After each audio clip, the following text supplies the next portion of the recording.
Amém? Nós vamos ler um texto que está lá no livro de Mateus, capítulo 5 do livro de Mateus. Nós exploramos bastante esse capítulo 5 do livro de Mateus e eu tenho certeza que nós não esgotamos tudo que precisa ser explorado nesse texto, mas eu quero continuar. Eu dei uma pausa semana passada para falar de um outro assunto por ser o Dia das Mães, mas nós vamos continuar falando do livro de Mateus, o capítulo 5. Nós vamos ler o versículo 13 e vamos ler o versículo 16 de Mateus. E o tema dessa palavra nessa noite é: o que Deus espera de mim?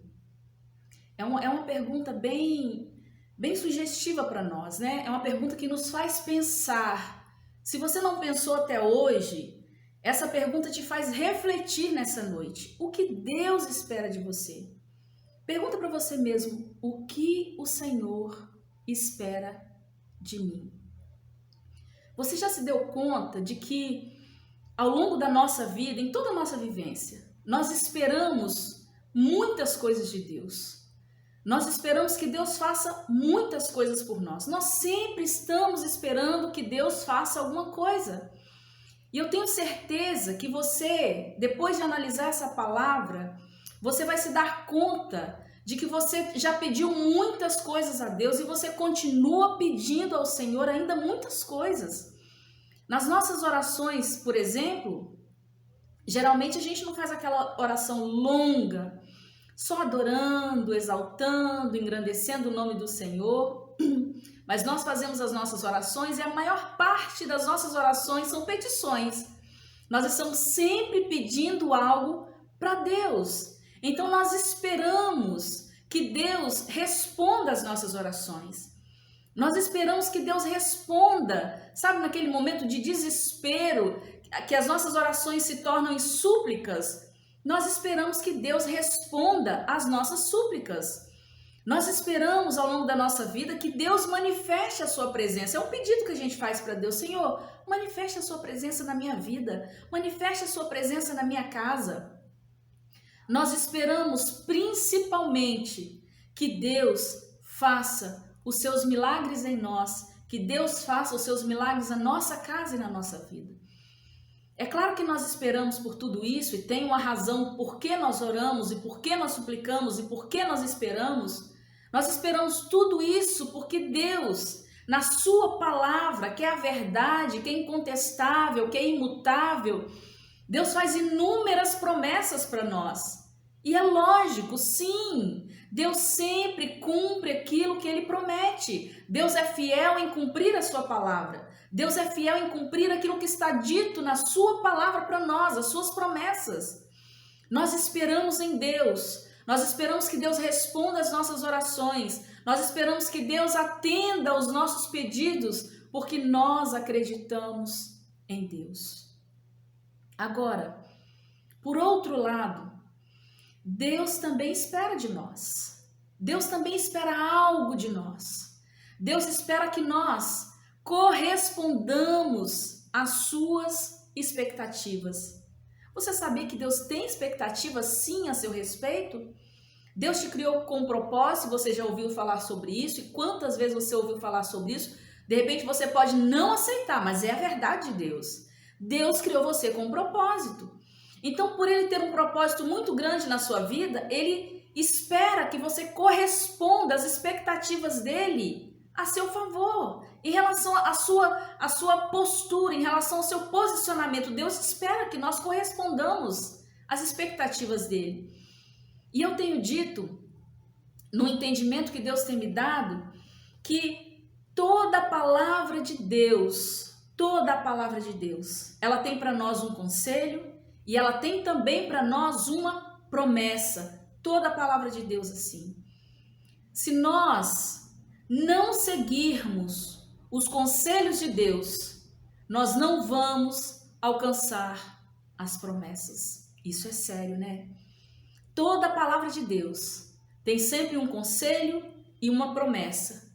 Se nós não seguirmos os conselhos de Deus, nós não vamos alcançar as promessas. se nós não correspondermos àquilo que Deus nos ensinou, se nós não correspondermos àquilo que Deus coloca para nós na sua palavra, seguindo fielmente a sua palavra, se nós não seguirmos os conselhos de Deus, nós não vamos alcançar as promessas que Ele tem para nós e que Ele tem para nossa casa. Nós vamos pedir inúmeras vezes, nós vamos esperar inúmeras vezes, nós vamos clamar inúmeras vezes e nada nos vai ser dado. Nós vamos bater, como diz Mateus 7,7, nós vamos bater e a porta não vai se abrir. Nós vamos buscar e nós não vamos achar nada. Nós podemos fazer isso a vida inteira e não vamos encontrar se nós não seguirmos os conselhos de Deus. Nós não vamos também alcançar as suas promessas. Porque da mesma forma que nós acreditamos em Deus, muito mais, incomparavelmente mais, infinitamente mais, Deus acredita em nós. Deus acredita em mim, Deus acredita em você, guarda isso no seu coração. Por isso Deus espera com expectativa que nós correspondamos a Ele, correspondamos o chamado dEle, correspondamos o propósito que Ele tem para nós. Deus acredita em nós, Deus acredita em você. A razão disso é que Ele, o próprio Deus, não desistiu de você. Para pensar. Quantas coisas você já fez na sua vida? Quantas vezes você já errou com Deus? Quantas vezes você já cometeu aquele erro tão grave, tão terrível, que ninguém pode saber, que você sente vergonha, que você foi orar a Deus e você ficou com vergonha de falar com Deus: Senhor, eu não tenho coragem de olhar nos seus olhos. Senhor, eu não tenho coragem de falar com o Senhor. E mesmo assim, Deus não desistiu de você por você ter errado. Deus acredita em você. Nós podemos pensar em desistir e nós pensamos em desistir. Na nossa caminhada nós pensamos em desistir de tantas coisas. Nós pensamos em desistir daquilo que nós estamos fazendo. Nós pensamos em desistir daquilo que nós queremos ser. Eu estou dizendo isso por experiência própria. Eu preciso ser a carta de Deus para que você leia. E eu quero te contar isso como experiência, eu quero colocar isso como experiência para que sirva de trampolim para você crescer e chegar até a presença de Deus de forma sobrenatural. Eu já pensei em desistir inúmeras vezes. Tem uma pastora muito conhecida, Joyce Meyer, que ela diz que se ela fosse encher uma piscina com todas as vezes que ela pensou em desistir do ministério, essa piscina já estava transbordando há muito tempo. Quantas vezes, queridos? Eu já pensei em desistir. Eu já pensei porque o ministério é pesado, o pastoreio é pesado demais, estar aqui pregando não é fácil, você tem que estudar e estudar muito, é uma responsabilidade. Eu nunca na minha vida pensei em desistir de Deus, mas eu pensei sim em desistir de algumas coisas que eu estava fazendo ou que eu queria ser. Eu já pensei em desistir, mas Deus nunca desiste de nós. Por vezes nós nos sentimos tão pressionados com as situações, nós nos sentimos tão pressionados pelos problemas que nós passamos, pelas decepções, pelas perdas que nós temos, que em algum momento da nossa vida nós pensamos em desistir por causa dessas coisas. Às vezes se tornam demais para nós, às vezes o fardo se torna pesado demais para nós. E eu quero ir além daquilo que eu estou dizendo para você. Tem pessoas que estão ouvindo essa mensagem agora, que já pensaram em desistir da sua própria vida. Pessoas que já pensaram em suicídio por não suportar a dor do problema, da aflição, o peso que tem vindo sobre a sua vida. Mas Deus não desiste de você. Tem pessoas que pensaram em desistir porque há muito tempo não acreditam mais em si mesmas. Não acreditam que podem romper, que podem vencer, que podem melhorar, que podem ser uma pessoa melhor. Mas Deus não desiste de você. Queridos, deixa eu dizer uma coisa muito importante. Eu quero que você guarde bem no seu coração. Mesmo que você não acredite mais em você, Deus continua acreditando em você. Deus continua se importando com você. As pessoas podem ter sido cruéis com você. As pessoas podem ter te machucado. Elas podem ter te magoado. Elas podem ter te ferido. Eu acredito que a maioria das vezes sem intenção, porque nós somos feridos. Geralmente essas feridas causam um dano maior em nós quando vem de dentro da nossa casa, de pessoa que nós amamos. Então as pessoas podem ter ferido você. Mas, assim como você tem esperado algo de Deus, Deus também espera que você se levante depois de cada decepção, depois de cada frustração, depois de cada ferida que você sofreu na sua alma. Deus espera que você se levante e que você comece a sacudir a poeira e continue em frente, porque Ele confia, Ele acredita e Ele se importa com você. Deus espera que você corresponda àquilo que Ele sabe que você é. Então Ele espera que você se levante, comece a sacudir essa poeira aí de todos os problemas e siga em frente, não pare, não desista. No livro de Mateus, no capítulo 10, no versículo 14, nós temos um exemplo tremendo demais. Jesus fala com seus discípulos: olha, vocês vão de 2 em 2, vocês vão começar a pregar o evangelho, não leve bolsa, não leve alforje, não leve dinheiro, não leve nada, só vão vocês e a minha presença. E o Senhor Jesus, parafraseando aqui para a gente entender melhor, e o Senhor Jesus fala com seus discípulos: vocês vão, entrem numa cidade, salte com a paz do Senhor. Se eles não aceitarem, essa paz vai voltar para vocês. E se nessa cidade vocês se frustrarem porque eles não vão ouvir a palavra, se eles não aceitarem vocês, vocês vão sair daquela cidade e vão sacudir o pó dos vossos pés. E o que Jesus está dizendo com ele? Eles não quiseram? Vão para outra cidade. Continue. Vocês não podem desistir, porque eu acredito em vocês. Deixa eu contar uma história muito interessante. Essa história é bem propícia para essa palavra nessa noite. Certa vez, um jumento de estimação, ele caiu dentro de um poço muito fundo. O dono desse jumento, ele era apaixonado com ele, era um homem muito rico, e ele tentou de várias maneiras, o dono desse jumento tentou de várias maneiras tirá-lo de dentro daquele poço. Ele chamou os vizinhos, ele chamou os amigos, e ele ficou dias e dias ali, ouvindo o sofrimento daquele jumento, porque ele gritava demais por estar sozinho lá dentro daquele poço, naquele poço fundo, dias e noites, e o dono tentando de todas as formas tirar aquele jumento dali. Ele não conseguia de jeito nenhum. Então ele falou: o que eu posso fazer? Eu tentei de tudo e eu não consigo tirá-lo desse poço. Eu vou ter que pegar alguns entulhos que tem aqui na minha fazenda e vou começar a julgar sobre ele. Eu não tenho coragem de matá-lo, de sacrificá-lo, então eu vou jogando os entulhos sobre ele e vou soterrá-lo vivo. E assim o dono desse jumento fez. Ele começou a jogar a primeira pá de entulho, e todas as vezes que caía uma pá de entulho sobre aquele jumento, ele gritava, e você sabe como o jumento grita, e escandalosamente ele gritava, ele berrava, e o dono daquele jumento foi jogando as suas pás de entulho sobre ele. E quando ele jogou a última pá de entulho, ele percebeu então que fez um silêncio. O jumento não gritou mais. E ele pensou: agora já foi, agora ele morreu, não tem mais jeito. Eu fiz o bem para aquele jumento.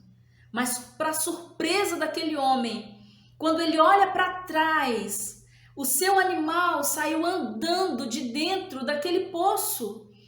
Porque a cada pá de entulho que aquele dono do jumento, que aquele fazendeiro jogava dentro do poço, o jumento sacudia aquele entulho, sacudia aquela poeira e subia por cima do entulho.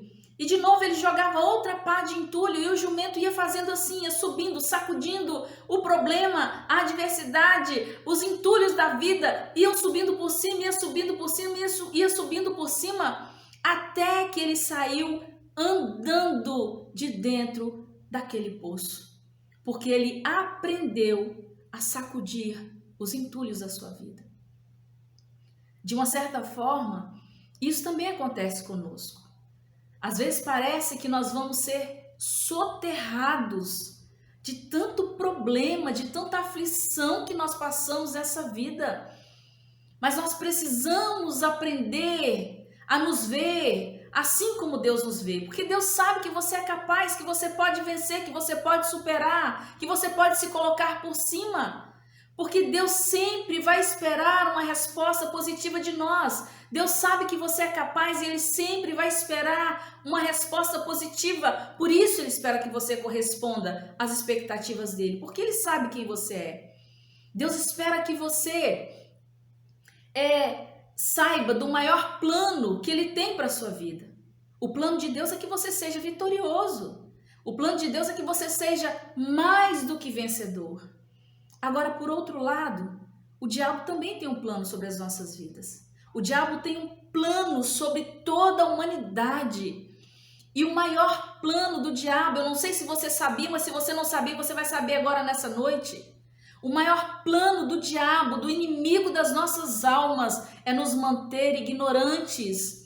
E ignorância no hebraico é estar em trevas.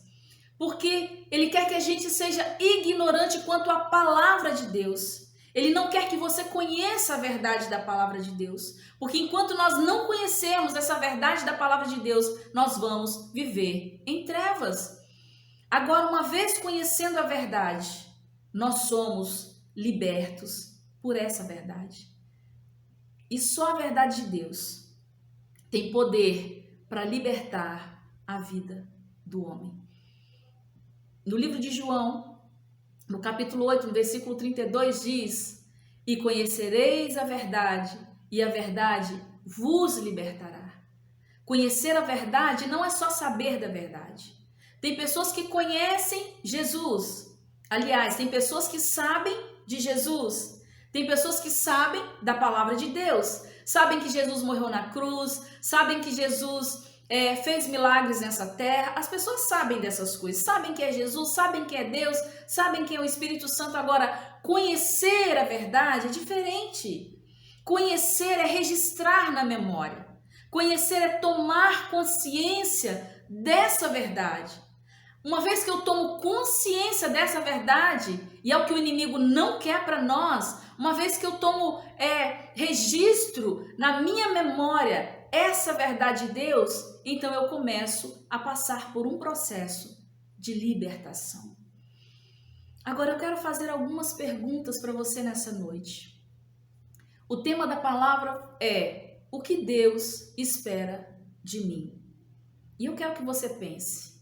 Eu quero que você durma e amanhã você pense de novo. Eu quero que depois você pense de novo. E você coloque isso no coração e questione o Senhor: Senhor, o que o Senhor espera de mim? E entre essas perguntas, qual a postura que Deus espera que você tenha? O que Deus tem esperado de você? Qual a postura que Deus espera que você tenha? Qual o comportamento que Deus espera que você tenha diante das pessoas e diante dele? O texto base dessa noite, de Mateus 5, que nós vamos ler agora, é classificado como o Sermão do Monte, ou o Sermão da Montanha, ou as Bem-aventuranças. Nós falamos bastante nesses dias a respeito desse texto. Nós falamos das bem-aventuranças, especificamos as bem-aventuranças, especialmente a do versículo 5. Nós especificamos bem, capítulo 5, versículo 5. E tudo isso nesse texto, esse texto que nós lemos, ressaltou bem para nós. O Senhor, através da revelação da sua palavra, foi ressaltando bem para nós algumas revelações que foram, no meu entendimento, foram ricas demais. Revelações que eu nunca tinha visto o Sermão da Montanha ou as Bem-aventuranças da forma que eu vi dessa vez, nessas pregações. Então, foi bem ressaltado esse entendimento e as revelações de Deus, que Deus nos deu, que o Senhor trouxe para nós nos céus, referente a nós, em Cristo, nos tornarmos a justiça de Deus aqui nessa terra. Eu nunca ouvi falar da justiça de Deus, eu nunca tinha aprendido como eu aprendi nesse tempo. Então Deus é misericordioso demais e Ele trouxe a nós essas revelações da palavra. Jesus, em todo o tempo que Ele andou nessa terra, pregando o evangelho ou fazendo os milagres, ele sempre estava advertindo o povo a um conserto, e ele sempre estava advertindo o povo acerca de um arrependimento. E como a humanidade ela precisa se arrepender do seu pecado. Como a humanidade precisa se voltar para Deus. Como a humanidade precisa olhar um texto como esse de Mateus, no capítulo 5, que fala das bem-aventuranças e que fala o restante do texto que eu vou ler agora, e precisa se enxergar como Deus enxerga a gente, sabe? Se ver realmente como Deus nos vê e mudar de vida. Porque quando nós nos vemos como Deus nos vê, nós queremos largar tudo, abrir mão de tudo e seguir ao Senhor e fazer a vontade do Senhor. Então Jesus em todo o tempo, ele pregou esse evangelho de salvação, ele pregou esse evangelho de arrependimento, e tanto a sua palavra quanto os seus milagres apontavam para isso, para que o povo se arrependesse dos seus pecados. Mas o texto base, essas são algumas coisas que Deus espera de nós. O texto base dessa noite que eu quero ler com você está lá no livro de Mateus, o capítulo 5. Nós vamos ler o versículo 13 até o versículo 16. Diz assim: Vós sois o sal da terra. É a continuação do sermão da montanha. Vós sois o sal da terra. E se o sal for insípido, com que se há de salgar? Para nada mais presta, senão para se lançar fora e ser pisado pelos homens. Vocês são a luz do mundo. Não se pode esconder uma cidade edificada sobre um monte, nem se acende a candeia e se coloca debaixo do alqueire, mas no velador, e dá luz a todos que estão na casa. Versículo 16. Assim, resplandeça a vossa luz diante dos homens, para que vejam as vossas boas obras e glorifiquem a vosso Pai que está nos céus. Existem alguns aspectos nessa palavra que são importantes demais para nós identificarmos e acrescentarmos e colocarmos na nossa identidade como cristãos. Existem alguns aspectos que eu quero passar para você, eu quero destrinchar nessa noite, eu quero esmiuçar nessa noite para que você entenda esse texto que nós lemos. O primeiro aspecto que Deus espera de nós, lembra das perguntas? O que Deus espera de você? O que Deus espera de mim? O que Deus espera de nós? O primeiro aspecto que Deus espera de nós é sermos sal da terra. O sal, ele tem uma utilidade, algumas utilidades na verdade. O sal, ele serve para dar sabor. O sal serve para tornar um alimento mais agradável. O sal serve para trazer equilíbrio. Agora, se você está preparando um alimento e se você exagera no sal, não tem jeito, você tem que pegar esse alimento, essa comida e jogar tudo fora, porque você salgou a comida. Agora, se você coloca sal de menos na comida, nesse alimento que você está preparando, essa comida ela não vai ficar uma comida saborosa.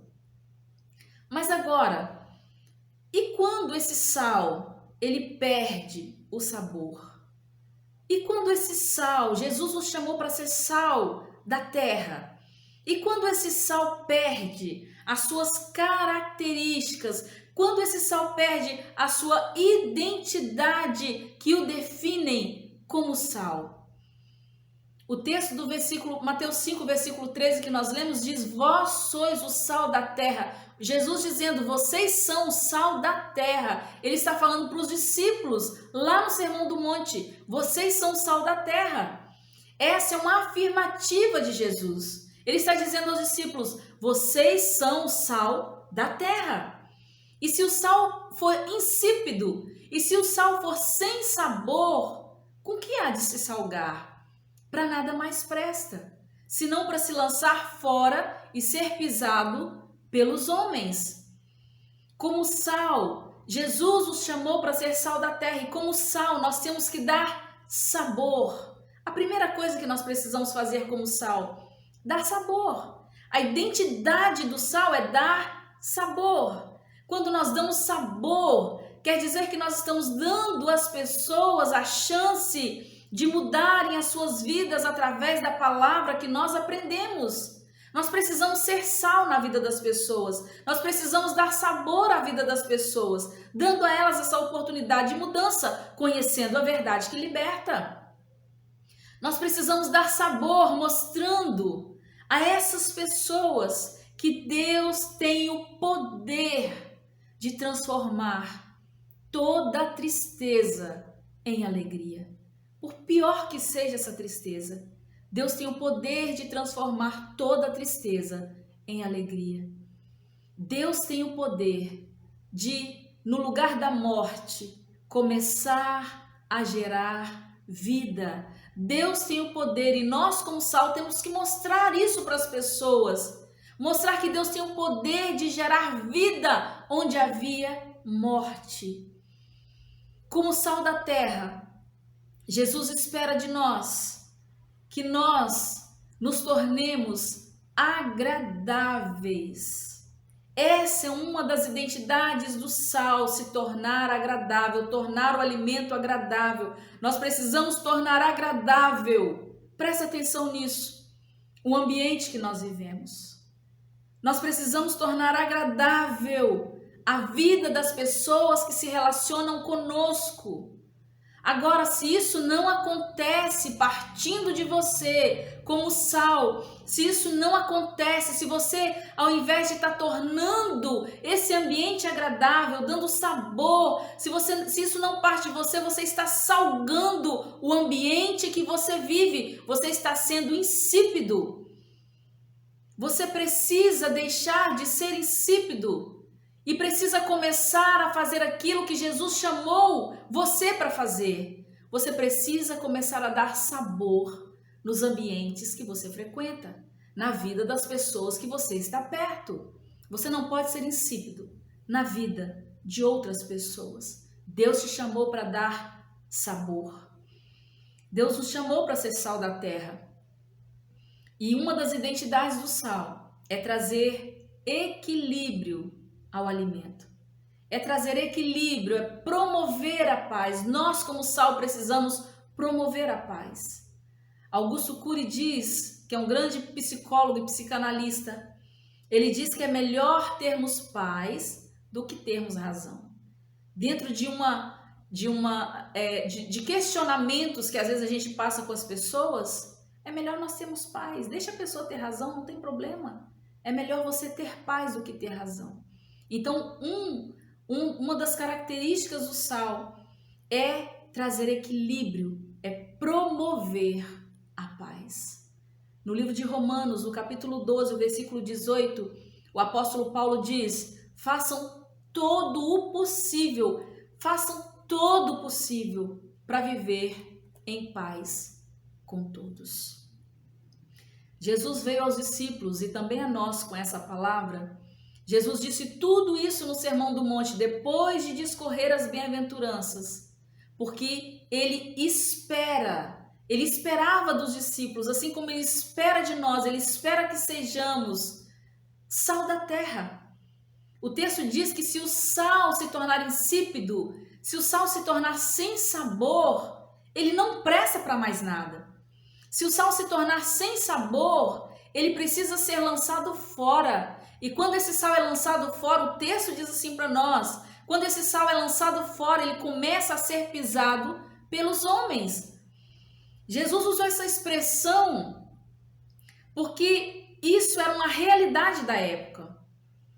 Na época de Jesus, quando se recolhia o sal no Mar Morto, uma grande parte desse sal era usada como tempero. E a outra parte que estragava era amontoada em uma das salas do templo ou das sinagogas para que, quando o inverno chegasse, esse sal fosse colocado sobre o mármore do templo, sobre o piso, que ficava molhado, que ficava escorregadio. Esse sal que não prestava era colocado ali, porque vez por outra nevava em Jerusalém. Então esse sal ele era espalhado no pátio para que as pessoas não escorregassem, porque quando se espalhava o sal, a neve derretia e as pessoas não escorregavam, elas podiam transitar livremente. Por isso Jesus diz que quando o sal se torna insípido, ele é jogado fora e é pisado pelos homens. Ele está se referindo a essa referência da época do templo, quando se espalhava o sal em tempos de neve, para que as pessoas, para que o chão molhado ficasse acessível e as pessoas não escorregassem e não caíssem. O segundo aspecto dessa palavra que eu quero falar para você, esse segundo aspecto tão importante da nossa identidade, que Deus espera de nós, é sermos luz. A palavra luz, em hebraico e também no grego, é a mesma que conhecimento. No hebraico e grego, essa palavra luz é conhecimento. O Senhor nos chama para ser luz. E quando nós temos esse conhecimento de quem nós somos em Deus, quando nós entendemos, quando nós conhecemos quem nós somos em Deus, muitas coisas começam a mudar. Começam a mudar primeiro dentro de nós. Depois começam a mudar à nossa volta. Quando nós queremos mudar qualquer coisa que seja, oramos para que a nossa família mude, oramos para que os nossos maridos mudem, nossos filhos, oramos para tantas coisas, mas antes de Deus mudar qualquer coisa que você tem pedido, antes de Deus mudar a sua casa, você precisa mudar primeiro. Sempre Deus vai começar com um e Deus vai começar com você. Quando nós temos o conhecimento dessa palavra, primeiro a mudança começa conosco. E depois, a nossa casa, tudo que está à nossa volta, começa a mudar também. Por termos conhecimento, por termos luz, nós passamos a enxergar o nosso verdadeiro valor, porque nós conhecemos a palavra, nós sabemos o que Deus pensa de nós, então nós passamos a enxergar o nosso verdadeiro valor. Quando nós temos esse conhecimento, quando nós temos luz, nós passamos a enxergar o verdadeiro propósito para o qual nós nascemos. Quando nós temos luz em nós, nós também passamos, inevitavelmente, nós passamos a ser luz. Deus te chamou para ser sal da terra e luz do mundo. Nós não viemos a essa terra por acaso. Deus tem um propósito na sua vida. Pode se tornar enfadonho, pode se tornar cansativo você ouvir essas coisas, mas é a verdade. Deus tem um propósito na sua vida. Você não veio a essa terra por acaso. Você não é um acidente. Não foi o preservativo dos seus pais que furou, não. Não foi o anticoncepcional que falhou. Queridos, parem de viver, as pessoas precisam parar de viver na penumbra, sair da luz e querer ir para a sombra, se esconder porque está com medo. Não, seja luz, você não é um acidente, Deus chamou você para ser luz, Deus planejou você. Será que eu tenho que sair daqui e dar uma sacudida em você? Não, Espírito Santo, faça isso. Comece a sacudir esses corações que estão ouvindo essa palavra nessa noite. Deus planejou você, aprenda isso, entenda isso, conheça isso, coloque no seu coração. Deus planejou você para algo muito maior do que aquilo que você tem vivido até hoje. Deus planejou você para viver de uma forma grandiosa, de uma forma muito maior do que o que você tem vivido espiritualmente. Deus quer que você saia do natural. Deus quer que você viva o sobrenatural. Esse é o plano de Deus. Que você solte aquilo que você está agarrado ao seu natural, ao terreno, e comece a viver o sobrenatural dele na sua vida. Esse é o plano de Deus para a sua vida, é o seu plano de Deus para a sua casa. Deus quer que você viva algo muito maior do que você tem vivido na sua vida emocional. Deus quer que você seja livre das feridas que têm aprisionado você, as feridas do seu passado. Deus quer que você seja livre emocionalmente. Deus quer que você tenha uma vida abundante também financeiramente. Deus te chamou para ser luz em todas as áreas da sua vida. Deus te chamou para ser luz. Creia nessa palavra. Deus, ele planejou você. Você não é um acidente. Você saiu da ideia de Deus. Você saiu do papel de Deus. Deus planejou você. Você se tornou real.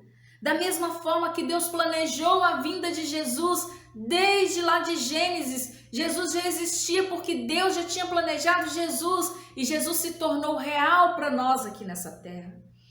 Jesus sabia dos planos de Deus.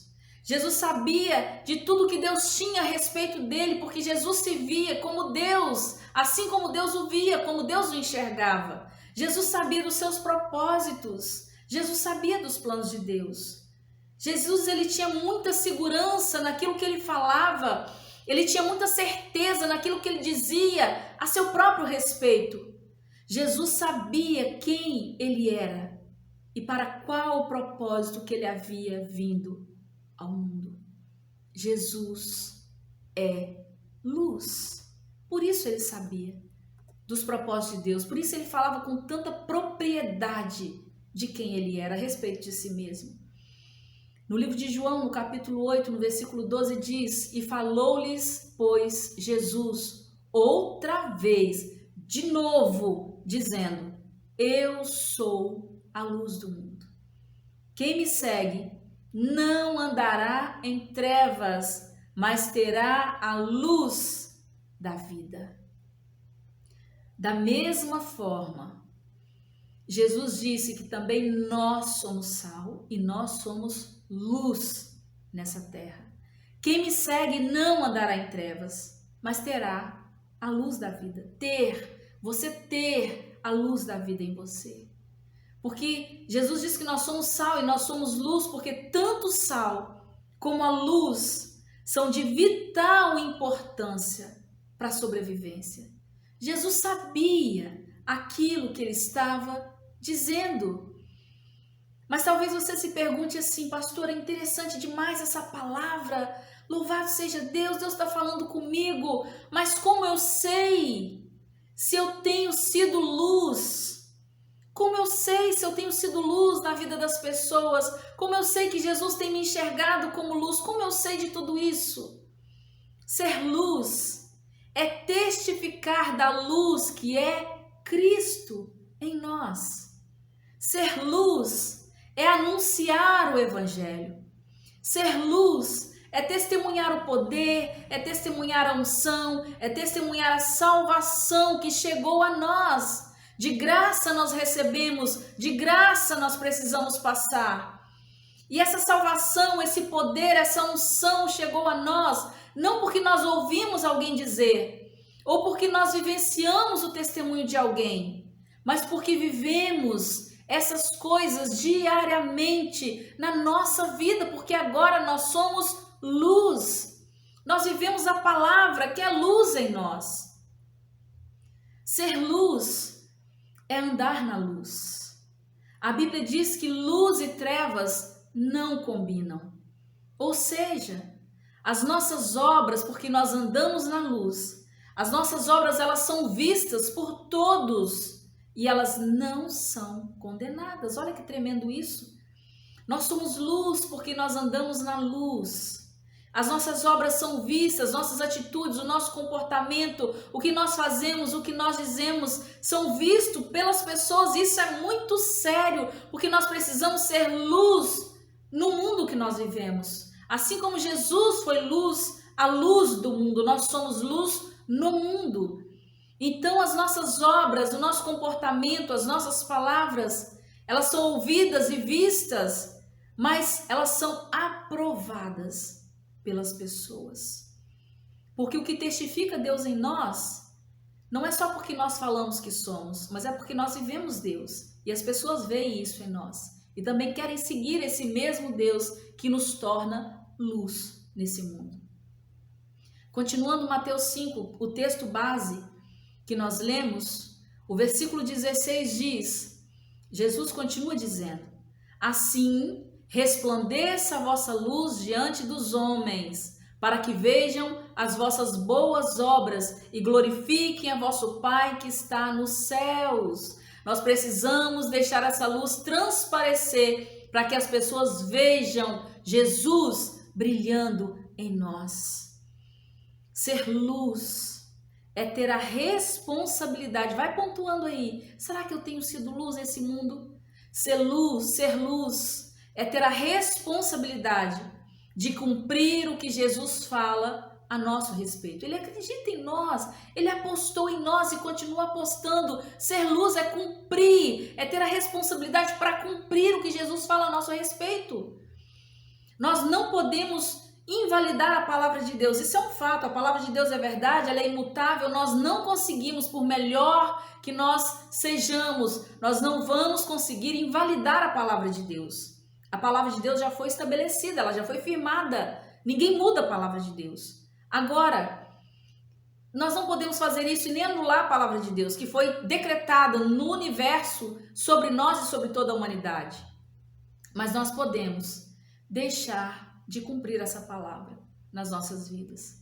Nós não podemos invalidar, nós não podemos anular essa palavra, ela está estabelecida sobre nós. Ela está estabelecida sobre mim, está estabelecida sobre você. Mas nós podemos deixar de cumprir essa palavra. Como? Não aceitando. Eu faço a minha escolha. Eu não quero ser luz, eu não quero ser sal, eu não quero cumprir a palavra de Deus em mim, eu não quero os propósitos de Deus em mim. Então é uma escolha que nós temos. Nós não podemos invalidar a palavra, nós não podemos anular a palavra, mas nós podemos deixar de cumprir a palavra de Deus. Esse mundo ele tem vivido em trevas, irmãos, por causa do pecado que está impregnado. Por não ter a luz de Cristo, esse mundo está com pecado impregnado. Quantas coisas terríveis, quantas músicas que a gente escuta que você fala, meu Deus, eu tenho que tampar os ouvidos e também os ouvidos das crianças. Esse mundo está impregnado com o pecado. O mundo ele precisa ser iluminado com a luz de Cristo que está em nós. Nós precisamos andar como Jesus andou, nós precisamos ser como Jesus é, porque a luz está em nós. Talvez você pense assim, mas como isso é possível? Jesus era Deus. Mas o mesmo Deus que capacitou Jesus enquanto ele andou aqui nessa terra. Porque enquanto Jesus estava na terra, ele foi 100% Deus e 100% homem. Ele sofreu tentações também, assim como nós sofremos. Então o mesmo Deus que deu capacidade para Jesus, ele também nos unge e também nos capacita. Jesus foi a luz do mundo. E continua sendo para todo aquele que crê e que o aceita. E Deus nos chamou para ser luz e também sal. Olha só, Deus nos capacita e nos unge. Assim como Jesus e Deus eram um só pelo Espírito Santo, por esse mesmo Espírito, nós e Deus também somos um. Nós e Jesus também somos um, porque é o Espírito Santo quem nos une. No livro de Romanos, o capítulo 8, versículo 8 e 9 diz, portanto, os que estão na carne não podem agradar a Deus. Vós, porém, não estáis na carne, mas no Espírito, se é que o Espírito de Deus habita em vós. Mas se alguém não tem o Espírito de Cristo, isso é triste. Se alguém não tem o Espírito de Cristo, esse tal não é dele. Esse é o diferencial entre pessoas e pessoas. Esse é o diferencial nas nossas escolhas. Mas se alguém não tem o Espírito de Cristo, esse tal não é dele. Como eu sei que o Espírito de Cristo não está na vida de alguém quando essa pessoa está em trevas? Porque só se torna luz quem foi selado com o Espírito Santo da promessa. Se nós apagarmos o Espírito Santo de Deus em nós, e como nós apagamos o Espírito Santo de Deus em nós, através da nossa vida de carnalidade, através da nossa vida de pecado, nós apagamos o Espírito Santo de Deus em nós, então nós deixamos de ser luz. Nós só somos luz porque o Espírito Santo de Deus habita em nós. E se nós apagarmos o Espírito de Deus em nós, nós vamos andar em trevas. Nós vamos começar a praticar as obras das trevas. Nós vamos começar a desagradar a Deus. Só se torna luz quem foi selado com o Espírito Santo de Deus. No livro de 1 Tessalonicenses, no capítulo 5, o versículo 19 diz: não apagueis o Espírito Santo, não extingais o Espírito. Esse texto é uma ordenança do apóstolo Paulo aos Tessalonicenses. Paulo não está dando uma sugestão para esse povo.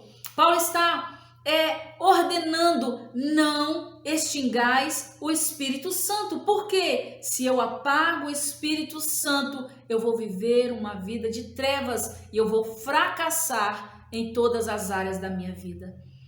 Quando nós negligenciamos a luz de Deus em nós, nós estamos negligenciando a nossa vida espiritual. Nós estamos negligenciando a nossa responsabilidade de revelar Deus nessa terra, de cumprir o ide que Jesus disse: ide por todo mundo e pregar o evangelho a toda criatura.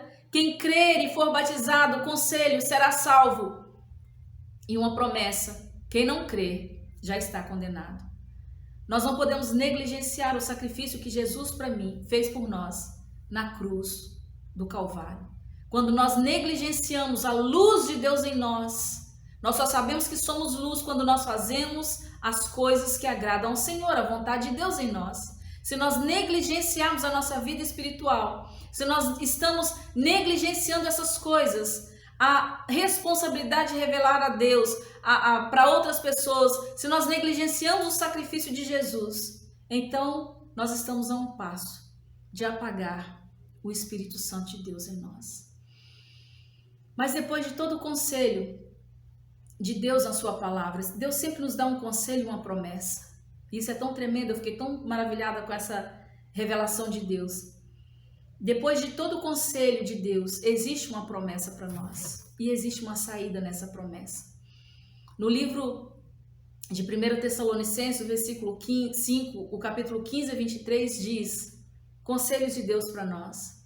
Vede que ninguém dê a outro mal por mal, mas segui sempre o bem, tanto uns para com os outros como para com todos. Conselho de Deus. Regozijai-vos, alegrai-vos sempre. Conselho de Deus. Orai sem cessar. Versículo 17. Orai sem cessar. Conselho de Deus. Em tudo dai graças, porque essa é a vontade de Deus em Cristo Jesus para convosco. Conselho de Deus. Não extingais o Espírito Santo. Conselho de Deus: não desprezeis as profecias. Conselho de Deus: examinai tudo, retende aquilo que é bom. Conselho de Deus para nós: abstende-vos de toda aparência do mal.